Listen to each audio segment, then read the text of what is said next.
जी, क्या कुछ मामला है हजारीबाग का? देखिए, सबसे पहले आप लोगों को, चैनल को मैं धन्यवाद करता हूं, जो आप बहुत बेसब्री से खबर को चलाने के लिए तैयार हैं। सबसे पहले तो मैं सेंट्रल गवर्नमेंट से मैं बात करना चाहता हूं कि ये सेंट्रलाइज मिड डे मील सीधे केंद्र के द्वारा ये संचालित किया जा रहा है और हजारीबाग में सेंट्रलाइज मिड डे मील चालू कर दिया गया। साथ में जयंत सिन्हा जी इसमें भूमिका पूरा निर्वाह कर रहे हैं। हमारा कहने का मतलब है, चाहे राज्य सरकार हो चाहे केंद्र की सरकार हो, सेंट्रलाइज मिड डे मील यदि चलाएंगे तो सीधा रसोईया संयोजिका अध्यक्षों पर खतरा है, क्योंकि बना बनाया पैकेटिंग वाला खाना अभी हजारीबाग में चलाया गया, जिसमें बच्चों का भोजन घट गया और घटने के बाद वो बच्चों का पूर्ति नहीं हो पाया। आप पैकेटिंग करके आप खाना दे रहे हैं, उसके बाद घट जा रहा है भोजन, ये सीधा निंदा का विषय है बिल्कुल। जबकि माताएं जो है, रसोईया संयोजिका अध्यक्ष लोग है, घर स्कूल में ताजा भोजन बना करके सभी बच्चों को संतुष्ट करके खिलाती हैं और उनको लालन पालन पोषण करती है जसोदा मैया लोग।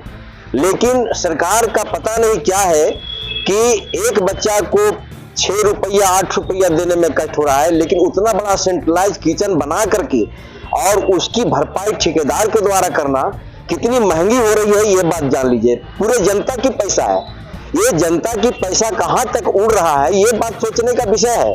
दूसरा नंबर में हम लोग को वार्ता हुआ था मंत्रालय में कि जब तक नियमावली नहीं बनेगा तब तक आपको 60 साल का क्राइटेरिया में आपको रिटायरमेंट नहीं किया जाएगा। जब लागू हो जाएगा तो पेंशन से जोड़ा जाएगा और उनके जगह पर एक परिजन की बहाली होगी।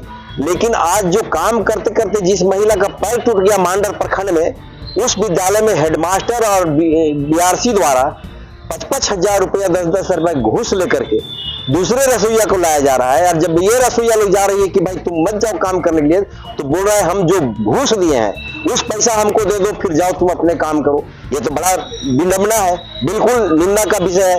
और आप साथ में ये भी देख रहे हैं, देखिए विकलांग लोग बैठे हुए यहाँ पर, ये विकलांगों के लिए भी मैं आवाज उठाना चाहता हूं कि आखिर विकलांग किसके दरवाजे पर जाएंगे? ये राजभवन में बैठे हुए हैं, अगर राजभवन में भी हमारे महामहिम नहीं सुनेंगे तो इनको आवाज सुनेगा कौन? केंद्र सरकार, राज्य सरकार नहीं सुनेगी तो ये बहुत बड़ी बात है। मेरा नाम प्रेमनाथ विश्वकर्मा हुआ, झारखंड प्रदेश विद्यालय रसोईया संयोजिका अध्यक्ष संघ का मैं प्रदेश महासचिव हूँ। बच्चों को ताजा और शुद्ध भोजन मिलना चाहिए। गवर्नमेंट एक प्रोजेक्ट के तहत दूसरे से खाना बनवा कर 150 किलोमीटर तय करके बच्चों को भोजन दे रही है। क्या लगता है, वो भोजन शुद्ध रहेगा या फिर कुपोषित होगा? जी, सबसे पहले तो मैं आपकी चैनल को धन्यवाद करती हूं और आपके चैनल के माध्यम से मैं बताना चाहती हूं कि जो मिड डे मील जो निजी कंपनी को जो दिया जाएगा वो सरासर गलत किया जा रहा है। एक तरह हम तमाम रसोईया संयोजिकाओं के साथ में शोषण किया जा रहा है और उसका मतलब कि बहुत तरह से शोषित कर रहे हैं। और एक तरफ और है कि वो भोजन कतई भी शुद्ध नहीं रहेगा, क्योंकि आप सोच सकते हैं कि जिस जगह में 100 बच्चे का खाना हम लोग बनाते हैं वो हर तरह से साफ सुथरा करके बनाते हैं, चुन करके पटक करके धो करके बनाते हैं, और वही खाना 1 लाख बच्चों का अगर खाना बनेगा, क्या वो सफाई से देगा? वो कतई भी नहीं दे सकता है, क्योंकि इतना समय हम लोग को 9 बजे से लेकर के हम लोग 4 बजे तक मध्याह्न भोजन में लगे हुए रहते हैं। जब 100 बच्चा का खाना बनाने में अब 1 लाख बच्चे का खाना बनेगा, उससे पहले ही क्या करेगा ये कंपनी? इसलिए ये सरासर गलत किया जा रहा है और हम लोग इसको कतई भी चलने नहीं देंगे, क्योंकि हम लोग 20 साल से फ्री में काम किए हैं। हमारी रसोई संयोजिका जो है अभी तक फ्री में काम कर रही है, अध्यक्ष फ्री में काम कर रहे हैं। रसोईया को 66 रुपए 66 पैसा दिया जाता है एक दिन का। अब ये हमारे साथ में अन्याय किया जा रहा है। ये निजी कंपनी को ला करके सरासर हमारे पेट में लात मारने की साजिश रची जा रही है ये सरकार के द्वारा। ये सरकार इसको जल्द से जल्द बंद करे। और हमारी जो मांग है, जो 5 सूत्री मांग है कि तमाम रसोईया संयोजिकाओं को अस्थायी अध्यक्षों को अस्थायी किया जाए, तमाम रसोईया संयोजिकाओं को न्यूनतम वेतन दिया जाए और तमाम रसोईया संयोजिकाओं को 5 लाख बीमा किया जाए, पेंशन लागू किया जाए। अभी क्या हो रहा है कि 5 सूत्री जो मांग जो हमारे साथ में जो वार्ता हुआ था शिक्षा मंत्री और शिक्षा सचिव के साथ में, वो बल्कि लागू नहीं करने के बजाय हमें 2023 में ही 1 अप्रैल 2023 में ही लागू करना था और कुछ वृद्धि करना था, लेकिन वो पैसा ना दे करके, वो वृद्धि ना करके, वो लागू ना करके हमें और भी अभी हर 60 साल कह करके हमारी रसोइया को, संयोजिकाओं को हटाया जा रहा है। अब वो बोला जा रहा है कि आप रिटायर हो गए हैं, रिटायर कर दिया जा रहा है। मैं सरकार से पूछना चाहती हूँ कि जब हम 2004 से मध्याह्न भोजन बना रहे हैं, उस समय से हमें न्यूनतम वेतन लागू ही नहीं किया गया है, तो हमें रिटायरमेंट किस तरह से आप कर रहे हैं?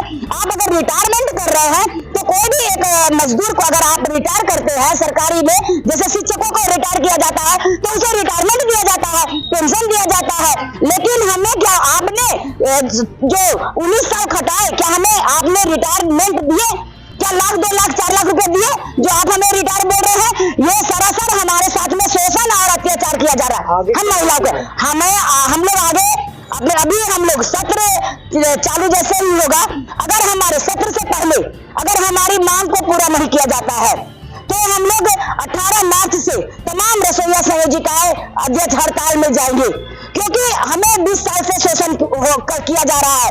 अगर ये सरकार को हम लोग अगर ला सकते हैं तो ये सरकार को 2024 में हम लोग उखाड़ के फेंक भी सकते हैं, क्योंकि ये सरकार को हम लोग इसलिए लाए कि हम तमाम रसोइया संयोजिकाओं को, गरीबों को शोषण जो हो रहा है वो शोषण से मुक्त किया जाए, हमारे साथ में जो अत्याचार किया जा रहा है वो अत्याचार को बंद किया जाए।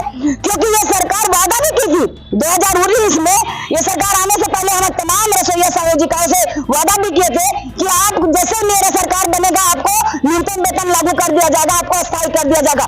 बल्कि आज 4 साल हो गया है, लेकिन अब ये सरकार का चुनाव भी होने वाला है और अभी तक हमें ना अस्थायी किया गया है और ना ही न्यूनतम वेतन लागू किया गया है। बल्कि जी, मेरा नाम अनिता देवी केसरी, झारखंड प्रदेश विद्यालय रसोइया संयोजिका अध्यक्ष की प्रदेश कोषाध्यक्ष।